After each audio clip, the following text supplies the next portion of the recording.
Hello and welcome to the Evil Pig month in review for January 2020. It's a new year. Yeah, New Year. Year of the rat. Is it really the year of the rat? Yes, Yes. it is. Oh, What? Oh, rats are so cute. Yeah, they're cute. I mean, I guess. You've seen Fruits Basket, right? I haven't Yuki's seen adorable. all of it. Rats have the cutest hands. They have the cutest little hands. They're like little people hands, but even cuter.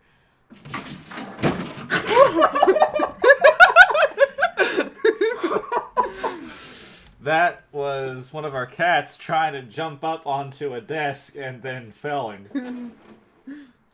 He did his best. He was upset about all the rat talk. Wait a second, I'm also trying to remember. The rat was the one that Trick the cat. tricked the cat. Okay, then. Yes.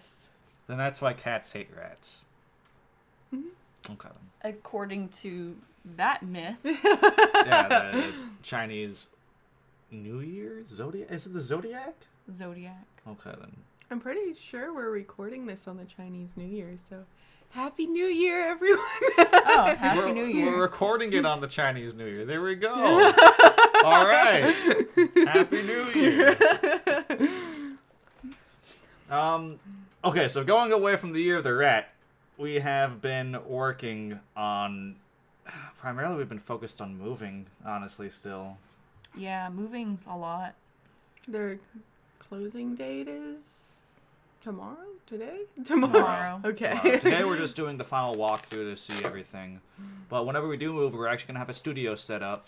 And we're going to be able to do more work and everything. We'll have better internet. Oh, yes, better internet. So that way we can actually upload videos. By the way, I apologize for anyone who is actually watching Evil Pig After Hours and everything. Because I haven't really uploaded anything recently. Because I've just been so busy with other things. The Yeah. moving process and the company and There hasn't really been much after hours for Evil Pig. Yeah. It's all current hours. But I'm pretty sure that this coming week I'll be able to actually upload more stuff. Depends on how Maybe. unpacked we are. Yeah. Yeah. You have to unpack everything after you move in. Don't make me think about that. It doesn't just magically unpack like I wish it did. It should. It should. One thing that I will say is me and Natalie have been testing on Ritual. Yeah. It's been You a know, lot of fun. We didn't introduce ourselves. Oh. Yeah, we didn't. Well, I mean, does that really matter? People should know who we are by now. This could be their first one they're watching. True. My name is Jonathan Moore, the lead game designer. I'm Natalie Thompson, the lead programmer. I'm Megan Slay, an artist. And artist. You're the lead artist. I'm an artist. She's an artist right now. There's another artist too. Oh yeah, but he's not the lead artist. I haven't been leading much, so. I mean, you've been busy moving stuff. Yeah. You could argue about it later. Anyways, yes, we've been testing on Ritual. We've been primarily doing practical testing. We've just made a whole bunch of cards. So far, I feel like Wands is very powerful. Yeah. We've only tested like 2 decks though. We're gonna test the other decks later. Either today, tomorrow, whenever we have time. We could probably do it after Probably the not podcast. tomorrow. Maybe after the podcast. Yeah. If we have I enough mean, time. yeah. We could at we- least make the decks so that we could practice them, but we practice wands and cups, and so far we're a little worried about the balance on cups, but we have to try out the other decks and see. Yeah. I do know that I want to... Are you just going to keep on doing the... Sorry. It's there to have it.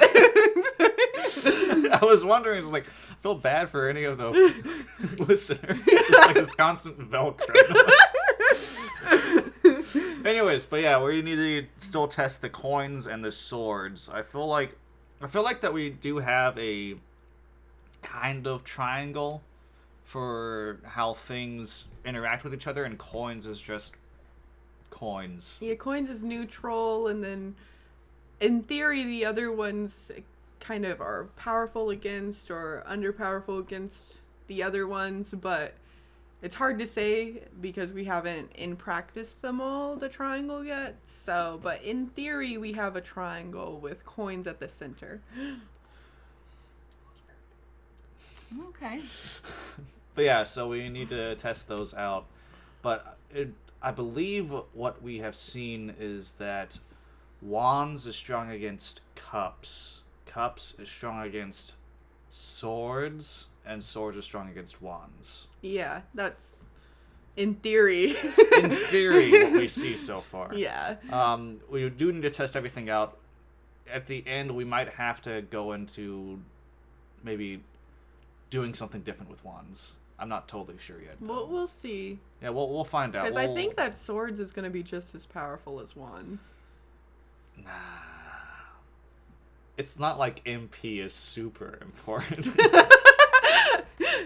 We'll see. We'll test it out. That's why we're doing practical testing before we get into programming. As for Feline Frontier, I have actually started work on the factory.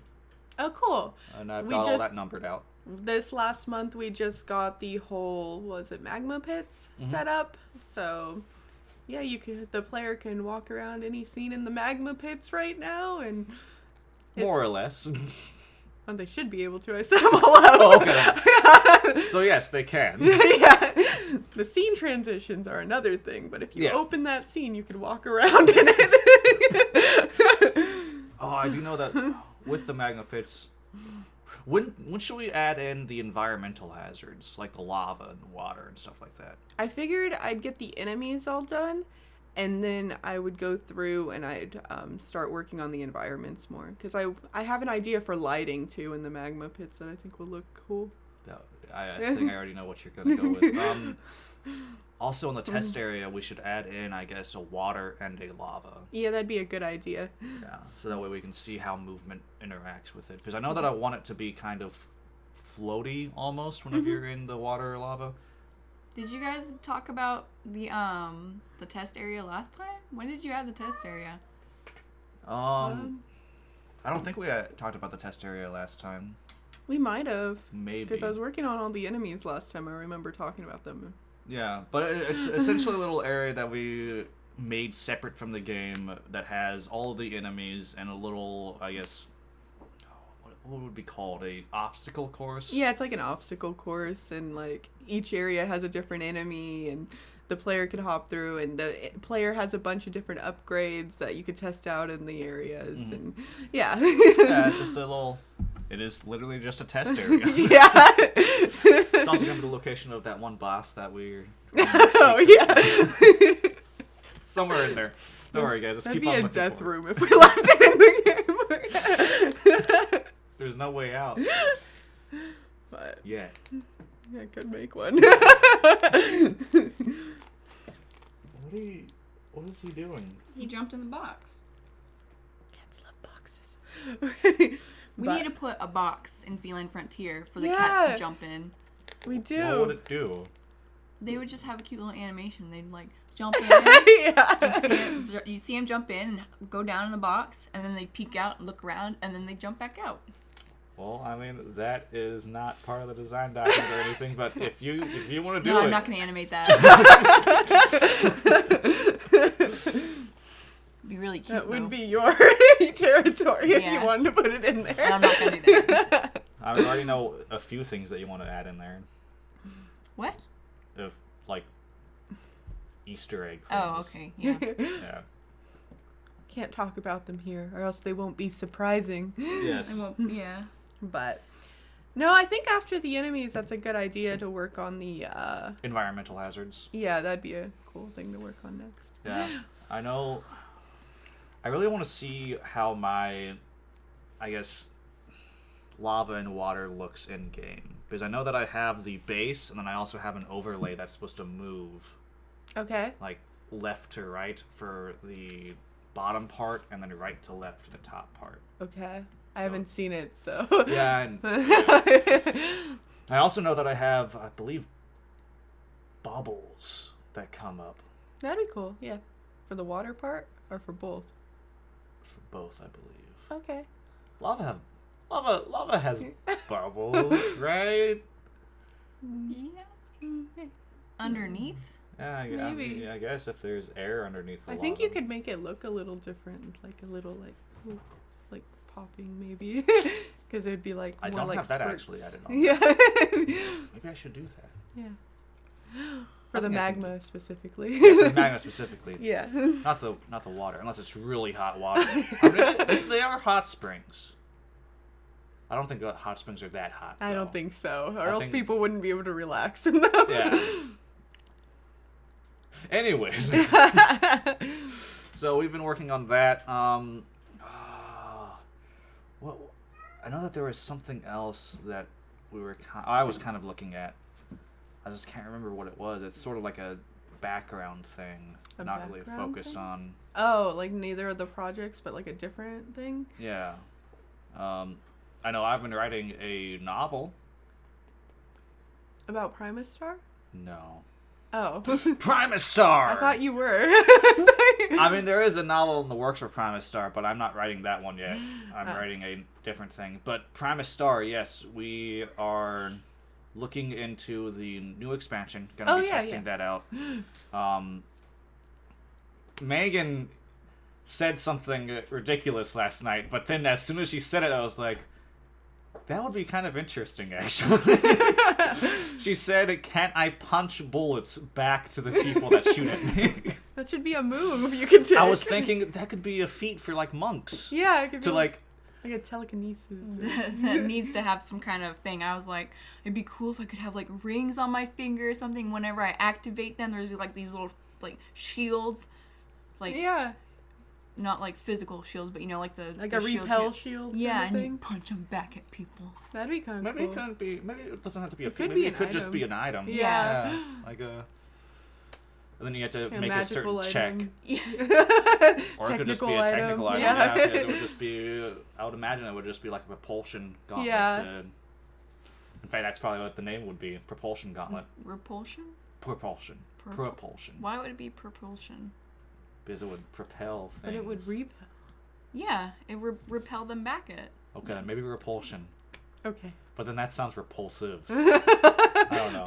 The names didn't work. It's repulsive to the people getting the bullets punched back at them. I guess. Sure. But I do know that it would probably have to be a check that you'd have to make. Oh, yeah. Yeah. Because, you know, they could go off in some different direction. Yeah. Fair. Mhm. Or you could just miss the bullet entirely. Yeah. Yeah. Yeah. Oh. Like a reflex check to make sure you can actually punch it. Yeah, I would in say it's like time. a reflex check versus the You could- attack. Yeah, like, because it would be accuracy. kind of weird for some people to have it and be using it like the scientist or something over there.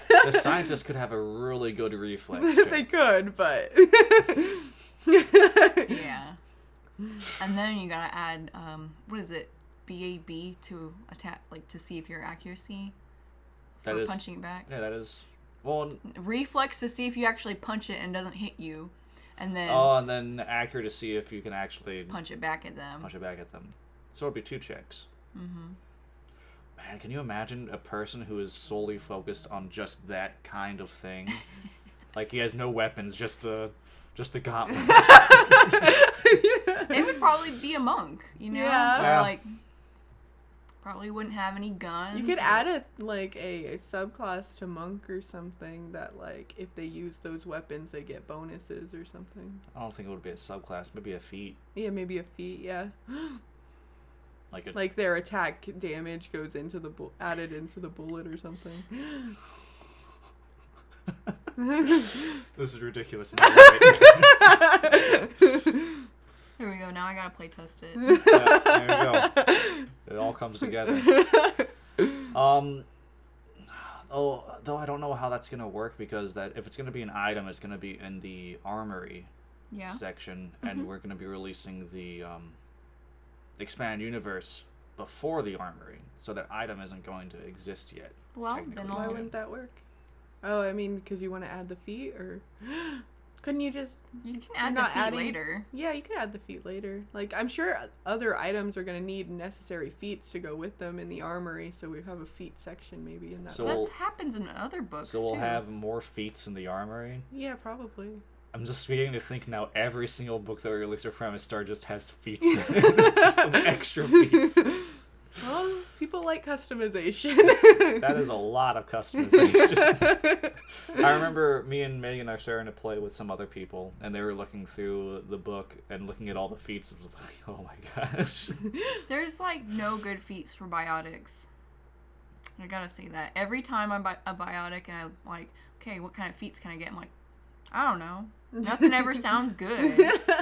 And Not yet. I know that in the next book I've actually fixed that problem. Good. I added a whole lot more biotic stuff.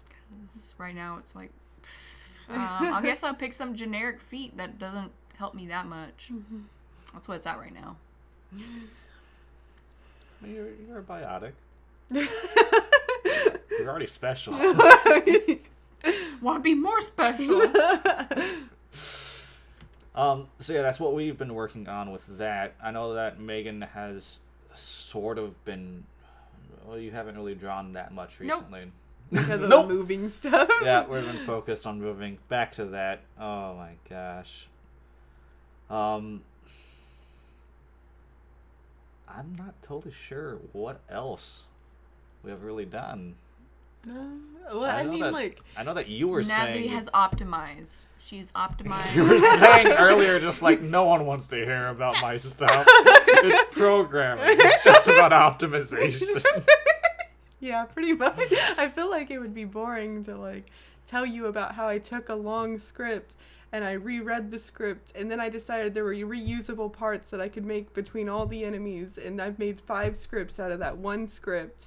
And I see, and then I could go into more detail about what's in those scripts, but Tell us what's inside the scripts, Natalie. okay. Well, there's a script for seeing the player. I made that its own script where you detect the player. And then there's a script for just basic walking back and forth. And then if you get We're talking about the enemy, correct? Yes. Yes, Okay. and then if you get outside of your walking back and forth confounds, there's a script for saying, hey, go back to those confounds. And then there's an override Would script. it be confounds or confines? Probably confines. And then there's an override script for each individual enemy that's like, okay, now override that basic movement thing with if you see the player do this other stuff. And then I know there's 2 other scripts. Hold on. I'm trying to remember what's in I know they were necessary. Oh, there's another script for detecting walls and how high the wall is that the enemy's gonna go. Like To see if hit. they can jump. Yeah, to Yeah. see if they can jump. And in that script, it has... Oh, in the basic movement script, it has if an enemy can jump or not. So you could just, use it for all the enemies, even the ones who can't jump, and just click the button. And then there's... and in the wall script, it also detects pits. If you're going to fall through a pit, if the enemy should stop or not. And turn around. Yeah, Yeah. turn around, go back. There's one more script. What does it do? I don't have my computer open in front of me right now. Yeah, but that's most of them. If I think Yeah, of the other one, I'll tell that's you what it most of does. them. That's pretty much all of the scripts. But I think it's really in depth right now. Like, I feel like once I get all these scripts written out, that because so far the basic enemy script, I've only done the fighter, which is the script that was really long that I'm making all these out of. So that one's the only one really done, but I just need to go in, and it's not that long a code to just write the enemy movement that's different from the basic script, Okay. Oh, there's also going to be a shooting script that I haven't made yet. Yes. So It's all base. So I mean. yeah, all the some of them shoot different ammo, and I feel like that's mostly it. They shoot different ammo, so at different heights, but Yeah. it can all be adjustable and be its own script. So That would just need to be a I guess what I was calling it because of Unity is a prefabrication script and then just little edits. yeah, and then in the basic, I don't know if I want it to be in the basic movement, like where I'm just going to put what overrides all the other basic scripts, or if I'm going to make like a separate like override script for shooting if there's additional shooting stuff the enemy has to do. I haven't figured that out yet, but We'll get there. Yeah. We'll get there. We're still deep in development. Yeah. Super deep. Customizing is really good. So, like, optimizing, I mean, not customizing. I was gonna say, Going like, back to huh? Primus Star, customizing is very good. And that's why you should buy Primus Star. But, yeah, so I'm always trying to think about, oh, how can this be optimized? You know, what can I do better? You know, and I think that can cause some trouble sometimes because I'm like, oh my God, this code is all wrong. I have learned so much since this. And I have to resist the temptation to go redo everything. But I mean, remember that there is going to be a code freeze, but that's going to be much, much later on. a code freeze? Yeah, whenever no more new code can be added, and it's all focused on just fixing old code. Okay, yeah, that's true. But if it makes writing the code easier, which is what the enemy separating it all is doing, then I think it can do it right now. Yeah, it's a little worth it. Yeah, because I know that puff-ups probably need to be re-looked at, but I haven't touched them because, like... I find it funny that puff-ups are causing all these problems. That's Like, they're kind of unique, like, compared to all the other enemies, so... I feel like they're so simplistic. No. No? They're not. They just swim back and forth and ram the player. No, they puff up when they see the player and they get angry, and then they charge at them and then they bounce off things, and then they deflate and go back. Or, Yeah. Yeah. Puff-ups are the most interesting enemy in the entire game. The bosses are really fun to make. I really had fun with Crad. I can't Well, see, wait now to you're get just to the trying other to bosses. lower the puff-ups down. That should be one. That should be the secret boss, a giant puff-up. Right. In a big room that it's too big for, so it doesn't actually ram into anything. Just the wall just- right next to Yeah, it. it and- just expands and then you die. There we go. It's called Father Puff-Up. Maybe it should be a mother, actually. Yeah. Maybe it gives birth to smaller puff-ups as you're fighting it. Well, there's no room in the room for them, though. They just Yeah. hurt each other, and Yeah, they just all eventually, hurt each other. if you can avoid them long enough, it'll kill the mother, and then they'll kill each other. That sounds Fantastic like boss. a joke boss right there. It's like you have no control of your player or something, or there's an invisible boundary, and eventually you're freaking out, and eventually it just kills itself. Yeah, It's fantastic. pretty much. Well, I want to say that's basically all that we can talk about this time around, since we haven't really had that much time to work on a lot of stuff. Besides getting the factory started, and I mean, also... we've done quite a bit. We have done quite a bit. We finished a whole section, the magma pits, you know. You've tested a ritual. Yeah, we tested ritual. We are in enemies. There's a lot of enemies, you guys. There's like 10 or 11 enemies that I have to code out. So when I said last month I'm working on enemies, like, and this month I'm still working on enemies, that doesn't mean like I haven't done anything. It's just there's a lot of enemies and I want to get them all done before I move on to the next part of the... So, I mean, I guess relatively we have been doing a lot of work, even though we have been busy moving everything. So... Mostly Nadley. I've been doing a bit. He's done ritual stuff. Okay. Yeah. I've been testing that stuff. And but and every day he was doing a scene in the magma pits so that I could set Okay. up. I'm constantly... Calm down, John. constantly working. I wasn't accusing you of anything. But Yeah. So, yeah, I guess we have been pretty busy with a lot of stuff. And if you haven't already, you should support us on Patreon if you're watching this on YouTube. A shout out to the people who are supporting us right now on Patreon would be Christopher Smith, Herschel A. Moore II, Ian Goza, Kim Moore, Lord Herschel Moore III, Robert Nathan Graham, and Stephen Slay. Thank you for donating to us. Thank you for supporting us. It goes a long way. It helps us so that we can actually focus on Evil Pig Productions more instead of having to go to day jobs. But it really supports us. And if you can't donate anything, then just follow us on Facebook and Twitter, as well as YouTube, and just support us in actually being part of the community. So we just wanted to thank you for all of that. We are going to be doing a drawing here probably in the next few days to see who has actually won the exclusive content this time around for 2019. So be on the lookout for that. We're going to be posting that onto social media. And I believe that's it. So thank you for listening to the monthly review for January 2020. I have been Jonathan Moore, the lead designer for Evil Pig Productions. Natalie Thompson, the lead programmer. Megan Slade, an artist. I hope you guys all have a happy new year. Happy New Happy Year! New Year! Enjoy the year of the rat! Yeah.